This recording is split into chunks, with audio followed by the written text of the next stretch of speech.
चलिए, तो आपकी जर्नी शुभारंभ करते हैं। ठीक है, लक्ष्य से आईआईटी की जो जर्नी है उसकी हम शुरुआत करने जा रहे हैं। ठीक है, dream it, plan it, achieve it. ये जो प्लानिंग वाला पार्ट है ये मैंने आपको बता दिया। ड्रीम वाला आपने कर लिया था, ड्रीम आपने सोच लिया था। प्लानिंग वाला ये है, अब हमें अचीव करना है, हमें इस पर फोकस करना है। अरे अरे बस बस बस। तो हम लक्ष्य यही बैच है हमारा, और आज से ऑर्गेनिक केमिस्ट्री की शुरुआत हुई। बन चुके हैं जो आप लोगों का नेक्स्ट ईयर का सपना है ना, या आपका जो एम है। इन सभी बच्चों से हम जानेंगे कि किस तरीके से उन्होंने तैयारी की थी, और आपके कुछ सवाल हो कमेंट में तो वो पूछ लो, क्योंकि इन सवालों के जवाब आपके जो हैं वो इनके पास हैं, क्योंकि ये स्पेस से निकल चुके हैं, इन्होंने ये जीवन जिया है जो आप अब जीना स्टार्ट कर रहे हो।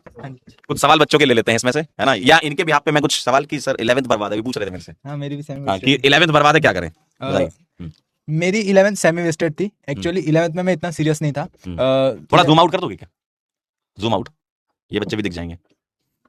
हाँ ठीक है, आप बताओ। 11th वेस्ट है इनकी, और अब इनको सही करनी है, कैसे हो जाएगी? हाँ, तो 11th में मैंने पूरा घूमने फिरने में, मतलब दोस्तों के साथ गेड़िया में, गेम खेलने में, मूवीज देखने, वो सब में निकाल दी। तो अभी फिर 12th में रियलाइजेशन हुआ कि सीरियस तो होना ही पड़ेगा, कुछ तो करना पड़ेगा, नहीं तो कुछ नहीं होगा। तो 12th में मैंने टीचर्स को ब्लाइंडली फॉलो किया। टीचर्स ने स्टार्ट में बताया था अगर 11th वेस्टेड भी हो तो भी आप लोग वरी मत करो, लास्ट में आपको बताया जाएगा क्या करना है, कैसा करना है। टाइम मिलता है, मीन्स के पहले 1-2 महीने मिलते हैं, उसमें इनफ है। 11th अगर आपकी थोड़ा भी बेस पक्का होगा ना, आपकी हो जाएगी। रिवीजन क्लासेस आते हैं, सारे टीचर्स देते हैं। उसके बाद आप मंजिल देख सकते हो, मंजिल भी 11th करी। बच्चों के सवाल है, एक तो टाइम टेबल वाला मुझे क्वेश्चन दिख रहा है, किसी ने कुछ टाइम टेबल फॉलो किया था, कोई बताना चाहे टाइम टेबल के बारे में? हाँ, सर जैसे कुछ लोग थोड़ा सा होते आगे आ हैं जो रात में पढ़ते हैं, कुछ सुबह पढ़ते हैं, तो मेरे हिसाब से तो वैसे सुबह। बता दो भाई, ये टीटी बहुत अच्छा खेलता है, अभी हम मैच खेल के आए हैं। Thank you sir. तो कुछ रात में पढ़ते हैं, कुछ सुबह पढ़ते हैं, तो मोस्टली आप सुबह प्रेफर करो, क्योंकि एग्जाम भी आपका सुबह ही होने वाला है, और एफिशिएंसी सुबह बहुत अच्छी होनी चाहिए, वरना पेपर के दिन बहुत खराब हो सकता है। उसको अभी अभी से बिल्ड करना चालू कर दीजिए एफिशिएंसी सुबह की, वरना पेपर के टाइम बहुत दिक्कत होती है। ये बच्चे वैसे वाले हैं, अभी 11th से 12th आ रहे हैं, तो ये उस टाइप का टाइम टेबल पूछना चाहते हैं कि 5:30 बजे उठे, फिर फ्रेशन अप और ये सब वाले, वो वैसा टाइम टेबल तो नहीं बनाना इनको? बना सकते हो। और बाकी आप लोग जो खाना पीना उस सब में निकाल रहे हो, बाहर टहलने जाओ, वॉकिंग करो, तो अच्छा हो जाएगा। 12-13 घंटे अगर पढ़ रहे हो तो बहुत अच्छा है, मतलब। अच्छा, चलो सही। अगला सवाल है बैकलॉग वाला। किसी का 11th का बैकलॉग था कुछ? हाँ, कैसे कवर किया उसको 12th में? सर मैंने 11th अर्जुना बैच दिसंबर में ज्वाइन किया था, और उसके बाद जब मैंने ज्वाइन किया था तो मेरे पास ऑलमोस्ट 80% हो चुका था वहाँ पर, और 20% ही मैं कर पाया था बैच ज्वाइन करने के बाद। तो उसके बाद मैंने शुरू में, जैसे आप टीचर्स ने बताया कि 12th पे फोकस करो, तो मैंने 12th पे ही फोकस किया, और एक बेस बन गया था उससे, जिससे 11th जब 12th फिनिश हो गई थी, और बीच बीच में भी उसके बाद इनफ टाइम होता है कि आप 11th को अच्छे से स्ट्रॉन्ग कर लो। और 12th में जो टीचर्स आप जिस तरह से पढ़ाते हो उससे काफ़ी अच्छा फाउंडेशन हो जाता है, जिससे 11th करने में बहुत आसानी होती है। ठीक है, थोड़ा इसको वो कर देना, स्क्रॉल नीचे कमेंट आ जाए। एक मुझे दिख रहा है डिसिप्लिन वाला सवाल, डिसिप्लिन को कैसे मेंटेन किया, कौन करना चाहेगा? हाँ सर, आ जाओ, इधर आ जाओ। डिसिप्लिन का जहाँ तक बात है तो मैं, मतलब पूरे स्कूल में सबसे ज्यादा डिसिप्लिन था। थोड़ा सा इधर आ जाओ। डिसिप्लिन से मतलब ये नहीं है कि दिन के 15-16 घंटे पढ़ रहे हैं, हर एक दिन पढ़ रहे हैं। कहीं ना कहीं मैं भी 10-15 घंटे, लगभग 10 से 12 घंटे पढ़ता था डेली, लेकिन हर एक दिन कंसिस्टेंसी मेंटेन की। और डिसिप्लिन में यहाँ पे कुछ बोल दूंगा तो वो सिर्फ एक एक्सट्रिंसिक मोटिवेशन की तरह काम करेगा। तुमको खुद से आग होनी चाहिए कि तुमको फोड़ना है, तुमको अगर खुद से रखना है। मेरे को बच्चे हाइट पूछ रहे हैं वैसे तुम्हारी। हाइट मेरी 6'1". गर्लफ्रेंड के बारे में बता दो। गर्लफ्रेंड 12th में एक्चुअली 4 प्रपोजल्स आए थे, बट एक को भी नहीं किया, बट अभी सिंगल हूँ। कह रहा भी सिंगल हूँ। चलिए, टेस्ट के बारे में बताओ जरा, टेस्ट को किस तरीके से एनालाइज करते हैं, कोई और बताना चाहे? हाँ सर, ये टेस्ट वाली बात बहुत अच्छी बोली। टेस्ट देना बहुत जरूरी होता है। टेस्ट, हम जो टेस्ट देते हैं वो हमारे टेस्ट का आधा ही पार्ट होता है। उसके बाद जो हम लोग एनालिसिस करते हैं तब हमारे टेस्ट देने का कुछ मतलब बनता है। वरना टेस्ट देने से कोई फायदा नहीं अगर तुम उसको एनालाइज ही नहीं करते, तुम सिंपली क्वेश्चन सॉल्व कर रहे हो बिना आंसर देखे, बस वही है। और टेस्ट को एनालाइज करने के लिए तुम लोग एक नोटबुक ही बना लो सेपरेटली। अब आगे 1 साल बचा है, 1 साल तुम लोग नोटबुक बना के अच्छे से प्रिपेयर करो। अब तो कुछ ही महीने बचे हैं, जनवरी में तो पेपर। हाँ, 1 साल तो नहीं बचा है। अब तो अभी टाइम है, अच्छा खासा टाइम है। अभी टेस्ट देने का बहुत अच्छा टाइम है।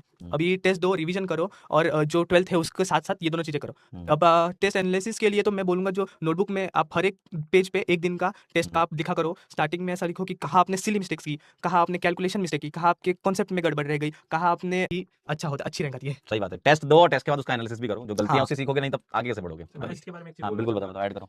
टेस्ट के बारे में एक चीज बोलना चाहूंगा। अभी तो आप लोगों के पार्ट टेस्ट होंगे, लेकिन कोशिश करें ज्यादा से ज्यादा फिर एंड में आते आते फुल टेस्ट के ओरिएंटेड हो जाए, क्योंकि बहुत लोग होते हैं पार्ट टेस्ट देके चले जाते हैं, लास्ट में टाइम नहीं बचता है, लास्ट में 11th रिवाइज भी करना होता है। तो एक फुल टेस्ट का भी प्रेशर आता है, हाँ, फिर प्री बोर्ड्स वगैरह आ जाते हैं, तो फुल टेस्ट हैंडल करना अपने आप एक बहुत बड़ा चैलेंज होता है। बहुत लोग उसको नहीं कर पाते, इसकी वजह से उनका पेपर खराब होता है, सिर्फ पार्ट टेस्ट देके जाते हैं। तो फुल टेस्ट दिया करें। और मैं 3 घंटे फुल टेस्ट देता था, उसके 3 घंटे एनालिसिस करता था। एनालिसिस तुमने नहीं किया, वो पेपर देना बेकार है फिर पूरा। एक हो सके मैंने अलग से एक नोटबुक मेंटेन करके रखी थी, मैं कुछ नया सीखा या फिर क्लास में उसका कुछ एडवांस वर्जन टेस्ट में पूछा जो कि मेरे से गलत हुआ, उसको मैं नोटबुक में नोट करते रहता था। तो उस नोटबुक को मेंटेन करें और एनालिसिस जरूर करें।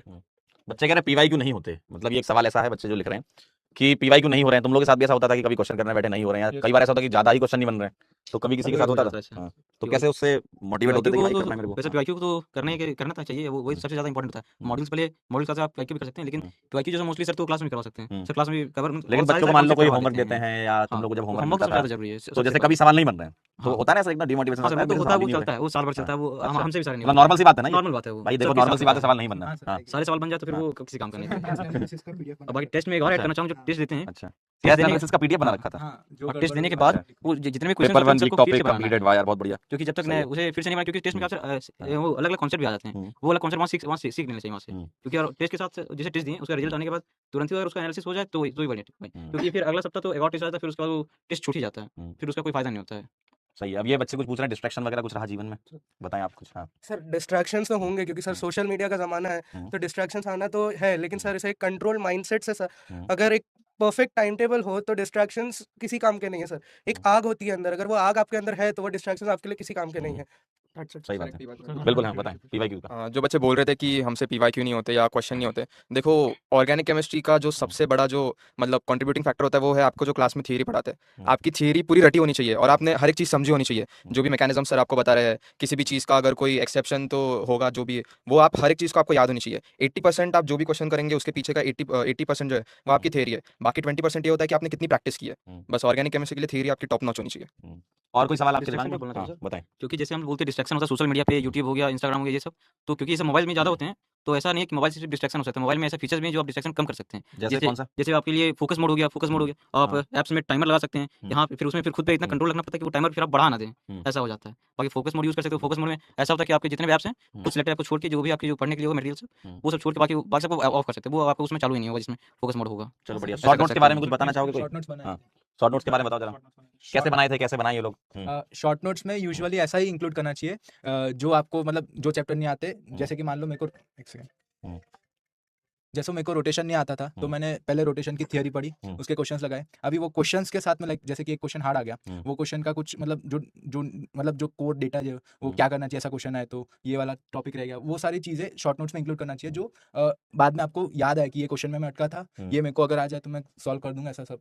और शॉर्ट नोट्स कॉम्पैक्ट रखना चाहिए, एक या दो पेज ज़्यादा से ज़्यादा, क्योंकि वो आपको रिवीजन एक चैप्टर का पूरा? हाँ, एक चैप्टर का एक चैप्टर का 1 या 2 पेज में आपको शॉर्ट नोट्स कंप्लीट करना है। ठीक है। हाँ, वही करना है, बाकी शॉर्ट नोट्स तो होते ही है बेस्ट फॉर रिवीजन।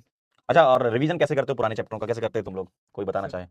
आप बताना चाहोगे? सर जैसे जो टॉपिक रिवाइज करते हैं मेरे हिसाब से तो उसको लिख के समझाते हुए, जैसे मान लीजिए अपने ही पेपर पे, जैसे मेरे को हाइड्रोकार्बन रिवाइज करना है, तो एक पेन लिया, एक खाली पेपर लिया और उस पर लिख के याद करके कि ये रिएक्शन है, ये रिएक्शन है, और फिर जो क्लास में क्वेश्चन कराते हैं उसको दोबारा मेरे हिसाब से ऑर्गेनिक में तो बहुत इंपॉर्टेंट है क्लास के क्वेश्चन 2-3 बार करना, उससे थ्योरी डेवलप और होती जाती है, तो उससे बहुत फायदा होता है। और PYQs आप कुछ ऐड करना चाह रहे थे? सर रिवीजन में अगर आपके पास थोड़ा सा समय है तो शॉर्ट नोट्स को एक बार पढ़ लो, अगर शॉर्ट नोट्स नहीं है तो थ्योरी के नोट्स जो क्लास में पढ़ाए गए उनको एक बार रीड कर लो। थोड़ा सा अगर समय बचता है तो थोड़े से क्वेश्चंस भी लगाना बहुत अच्छा रहता है। ऑर्गेनिक में तो मेजर रिवीजन क्वेश्चन से ही होता है, और जैसे मैथ्स और फिजिक्स हो गया उसमें भी कुछ क्वेश्चंस अगर आप लगा सके हो तो बहुत अच्छा रहता है। रिवीजन में काफ़ी सारे पॉइंट्स होते हैं जो क्वेश्चन से समझ में आ जाते हैं। मॉड्यूल का कह रहे हैं बच्चे? सर मॉड्यूल मॉड्यूल करना इंपॉर्टेंट होता है काफ़ी उससे कई चीज़ें नई समझ में आती है, तो सर मॉड्यूल तो इंपॉर्टेंट है बहुत। ठीक है। अब एक मेरी तरफ से सवाल है, इन बच्चों को सभी लोग एक-एक करके क्या गाइडेंस देना चाहोगे? अगले साल इनका पेपर है, आपसे शुरू करते हैं। अपने मन से, अब इनके सवाल छोड़ देते हैं अपन, क्योंकि मैक्सिमम सवाल आपके कवर हो चुके हैं, यही सवाल होते हैं मेनली, है ना? सो मेनली तो मैं बहुत ज़्यादा ओरिएंट टेस्ट में ही बोलना चाहूँगा, जो कि मैंने अभी बोला। सेकंड चीज़ मैं बोलना चाहूँगा, 12th बहुत ज़्यादा इंपॉर्टेंट होती है, क्योंकि तुम्हें इस पे बहुत सारी चीज़ों को मैनेज करना पड़ेगा। 12th के बोर्ड्स हो गए, जेईई मेंस हो गया, जेईई एडवांस हो गया, तो कहीं ना कहीं अपने हर एक दिन को प्लान करो, शॉर्ट टर्म गोल्स बनाओ, लॉन्ग टर्म में जाओगे, फिर तुमको लगे उस टाइम तो जब तुम लॉन्ग टर्म गोल्स बनाते हो तब सुनने में तो बहुत अच्छा लगता है, हाँ गोल बन जाएगा, मेरे से हो जाएगा, लेकिन फिर वो 2-3 दिन बाद लगता है यार मेरे से नहीं हो पाएगा। तो लॉन्ग टर्म गोल्स मत बनाओ, शॉर्ट टर्म बनाओ। मैं जैसे रात को सोने से पहले आधा घंटा आराम से बैठता था, मेरे घर में एक व्हाइट बोर्ड था, उसमें मैं लिख लेता था फिजिक्स केमिस्ट्री मैथ्स में मेरे को अगले दिन क्या क्या करना है, कुछ अगले दिन कर लिया, उसको कट कर दिया, अगले दिन फिर पढ़ते सब 10 या 12 गोल्स बनाता था, 8-10 अचीव हो जाते, उनको कट करके फिर सोने जाता था। तो बस वही बोलूंगा, कंसिस्टेंट रहो, और बस यही कहना चाहूंगा, और लास्ट में टेस्ट देना प्लीज मत छोड़ना, और अच्छे से रिवाइज करके जाना। चलो, आपकी तरफ से कुछ बच्चों को सजेशन? सर जैसे होता है हमेशा कि किसी न किसी का छूट जाता है, कोई जैसे किसी का 11th का बैकलॉग होगा, किसी का भी जो फिजिकल हुआ तो फिजिकल का बैकलॉग होगा, इस तरह से होता है बैकलॉग। तो हमारे पास बहुत कम है, टाइम अच्छा खासा होता है, बस आप यूटिलाइज किस तरह से करते हैं वो आप पे डिपेंड करता है। सही और है। टाइम एक बार वेस्ट ना नहीं अपनी करना रैंक है। भी बताते जाना, बच्चों को पूछ रहे हैं। मेरी रैंक है CRL में है 5514 एंड OBC में 1213। आपकी? मेरी जेईई मेंस में रैंक है, जेईई एडवांस में 3101 है। ठीक है। आपको सजेशन देना चाहे बच्चों को? सर मैं कहना चाहूँगा जब क्वेश्चन प्रैक्टिस करते हो आप तो कोशिश कीजिए टाइम बाउंड मैनर में प्रैक्टिस कीजिए, क्योंकि कई बार क्या होता है हम कोई टफ क्वेश्चन करते हैं तो 5 मिनट तक ट्राई करते हैं, तो उसके बाद कई बार ब्रेन अपने आप स्लो हो जाता है, तो आप ज़रूरत से ज़्यादा टाइम ले लेते हो। तो अगर आपने टाइम फिक्स कर दिया कि इतना टाइम है मुझे करना ही है, तो कहीं ना कहीं एफिशिएंसी हाई रहती है क्वेश्चन प्रैक्टिस में। तो उससे कम टाइम में आप ज़्यादा क्वेश्चन प्रैक्टिस कर पाते हो और काफ़ी रिसोर्सेज भी कर लेते हो उससे। चलो बहुत बढ़िया, अपनी रैंक बता दो इनको। मेरी जेईई एडवांस में रैंक 5623 एंड ओबीसी रैंक 1259। चलो बहुत बढ़िया, अपनी तरफ से कुछ हाँ सर। एक एडवाइस अ, इनको। जैसे कि हम सब ऑनलाइन स्टूडेंट थे, आप लोग भी हो, तो फिर ऑनलाइन में एक बहुत बड़ी गड़बड़ बच्चे ज़्यादातर कर देते हैं, वो कि ज़्यादातर सिर्फ लेक्चर्स देखते हैं। तो मैं तो ये कहूँगा, एनकेसी सर ने कहा था कि जितने आवर्स आप लेक्चर देखते हो ना, उतने आवर्स की सेल्फ स्टडी मस्ट है। बिल्कुल। उस सेल्फ स्टडी में अभी आपको थोड़ी देर क्वेश्चन, पहले इनको मैं ये समझा रहा था। हाँ, सेल्फ स्टडी लेक्चर करना स्टार्ट होने से चाहिए। पहले। सेल्फ स्टडी बहुत ज़्यादा हाँ। इंपॉर्टेंट है। तुम लोग के लेक्चर किसी काम के नहीं, अगर तुम लोग सेल्फ स्टडी नहीं कर रहे हो, जाके एग्जाम में क्वेश्चन ही सॉल्व कर रहे हैं। क्वेश्चन सॉल्व करना चाहिए। जितने आवर्स की तुम लोग ये लेक्चर देख रहे हो, उतने आवर्स की सेल्फ स्टडी सही जरूर बात है। करो। वैसे मेरी रैंक थी 2157 और मेरी एससी रैंक है 34।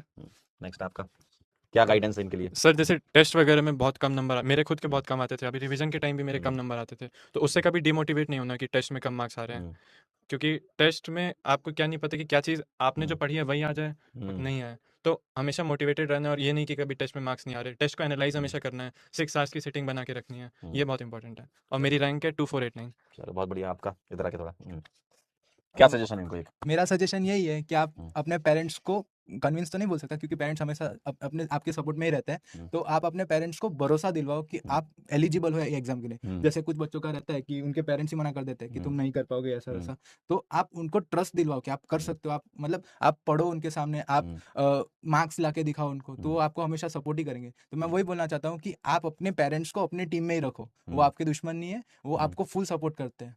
और मेरी एडवांस की रैंक है 4745। चलो बहुत बढ़िया, आपका? सबने आप सभी को जर्नी के दौरान जो चीज़ें उनके बारे में एडवाइस तो दे दी। बस एक जो बहुत इंपॉर्टेंट चीज़ है जिसके बारे में बोलना चाहूँगा, वो है आपका जब आप एग्ज़ाम देते हो कोई भी, मतलब मेंस या एडवांस, उस टाइम पे आपका टेम्परामेंट क्या है। देखो, अभी तुम लोग सब एक दूसरे खुद को बोलते होगे कि मैं पैनिक नहीं करूँगा, मेरा जहाँ वहाँ पे जाके कुछ पैनिक नहीं होगा, पर ट्रस्ट में आप में से 99% बच्चों ने मेंस 1 में जाके आप पैनिक कर दोगे और उसके वजह से बहुत सिली मिस्टेक करोगे। आपको आने के बाद समझेगा कि यार मैंने वो गलती कर दी थोड़ा पैनिक करके। पर बिलीव मी, वो एक बहुत अच्छी बात है कि आपको रियलाइज़ होगा मेंस 1 में कि आपने क्या गलती की, और जितना आप अपना टेम्परामेंट बिल्ड करोगे ना, उतना आपका रिजल्ट अच्छा आएगा। एडवांस के दिन आपको बस यही करना है, उन 6 घंटे जो है उसमें बस ट्राई करो कि आप अपना मैक्सिमम आउटपुट दिला पाओ। उसमें पैनिक मत करो, खुद को काम रखो, कंपोजर रखो, एग्ज़ाम से एक दिन पहले ज़्यादा प्रेशर मत लो, और बस। मेरी एडवांस में रैंक 3118 और मेंस में 99.45 परसेंटाइल थी। बहुत बढ़िया, सर, एक और नेक्स्ट। चीज़ याद हाँ, करना चाहूँगा। क्या ऐड करना है? आप 12th में आते हो ना, या 11th में, जब भी आप पढ़ाई करते हो, आप अपने टीचर्स को ब्लाइंडली फॉलो करो, बस। चलिए नेक्स्ट।